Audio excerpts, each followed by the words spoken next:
Hello everyone and welcome back to the next installment of our 9.2 raid guides, proudly presented by Coinbase. This is Crzypck from Team Liquid, and today we'll show you how to kill the Lords of Dread and the heroic Sepulcher of the first ones.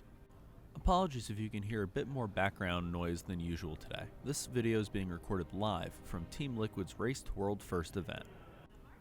This is a single phase encounter against two bosses, Mal'Ganis and Quintessa. They do not share a health pool. Each has several mechanics they'll throw at you, with several mechanics working off of each other. Each boss also has a special ability that they'll cast upon reaching 100 energy, which are the most impactful mechanics in the fight. Let's get right into it. We'll start with Mal'Ganis. He regularly casts Cloud of Carrion, putting a debuff and a green circle around a couple of players. This deals ticking damage that grows in intensity over time. If another player comes in contact with the green circle, the debuff will jump to that person instead. When the debuff is removed from you, you'll gain a stack of biting wounds, increasing damage taken by subsequent applications of Cloud of Carrion by 100% for 8 seconds. Leeching Claws is a tank smack in a frontal cone. This deals moderate damage and leaves debuff on anybody hit, reducing their healing received for 20 seconds. Additionally, if this frontal hits someone who already has the debuff, it'll heal Mal'Ganis for 10% of his max health. Mal'Ganis also periodically casts Manifest Shadows, creating an inchoate shadow ad. This ad starts at 1 health and cannot die. It'll chain cast Ravenous Hunger, which deals mild damage to a random player and heals the ad for 15% of its max health. You'll want to ignore this ad until it reaches full health. When that happens, it'll morph into a corporeal shadow, which can actually be killed. You'll want to grip this into melee range, interrupt its casts, and cleave it down. The last ability Mal'Ganis casts is his 100 energy special, called Unto Darkness. Both Mal'Ganis and Quintessa will turn into swarms of insects and fly slowly in a small circle for 20 seconds. This does heavy raid-wide damage, and you'll want to use healer cooldowns for it. During this, both bosses will also take double damage from AoE abilities. The first swarm occurs at about 50 seconds into the fight. The second occurs at 310, the third at 540, and the fourth at 8 minutes.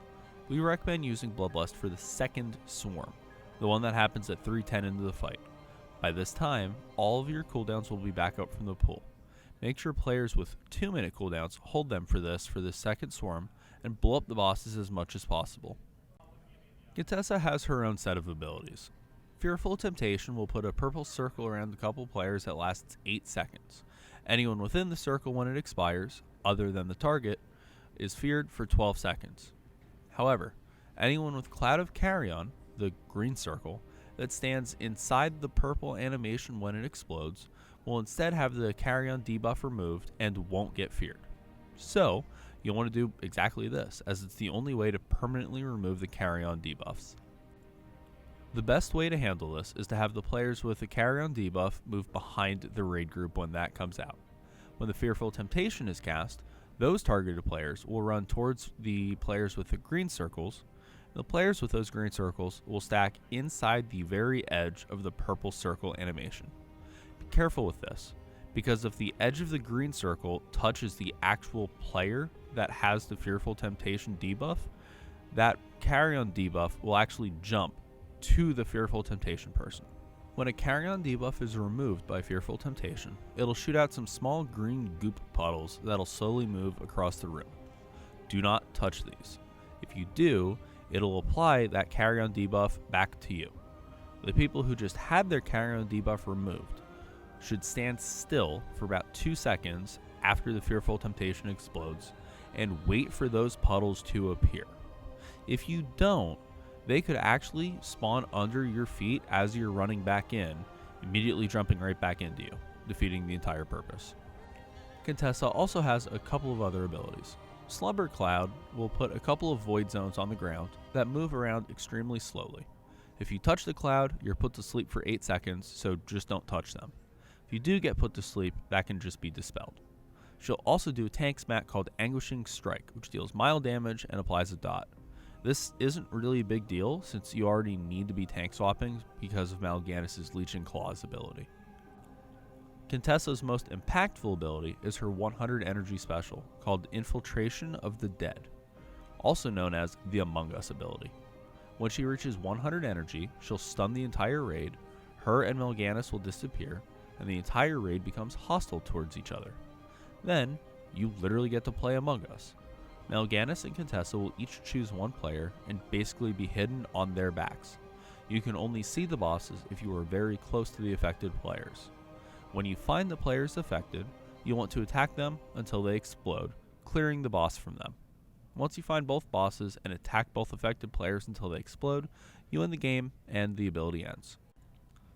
However, the affected players will not see the bosses on their own backs, and they will instead see imposters on the wrong people. You'll need to figure out which players have the real bosses and which ones are just the imposters. To do this, we recommend the raids loosely spread near melee right before Infiltration of the Dead goes out. Once the ability begins, everybody should call out whatever player they see a boss on. If 3 people in your group all call the same name, that's confirmed to be a real target. Blow them up. After the first boss is killed, whatever player gets at least 2 callouts is the correct target for the second boss. Blow them up and the mechanic ends. As a note, if you attack and kill the wrong target, they'll actually fully die. That's bad, so be careful. I mean, unless of course you're just trying to intentionally kill someone in your raid for, reasons. In that case, go for it. Once you've completed the Swarm once and the Among Us ability once, you've seen the entirety of the fight. From there, it's rinse and repeat until the bosses actually die. Use Bloodlust on that second Swarm as we discussed earlier. As the Slumber Clouds come out, you'll want to rotate the raid around the room as necessary, ensuring you have space to work with. Clear as many green circles as possible each time the Fearful Temptation circles come out. Don't stand in bad things, and bring down these 2 Dreadlords. If you enjoyed this guide, remember to like it and make sure you're subscribed to the channel to catch all of our previews, guides, kill videos, and more. A big thank you to Coinbase for making guides like these possible. From everyone here at Team Liquid, have a great day, and we'll see you for the next video.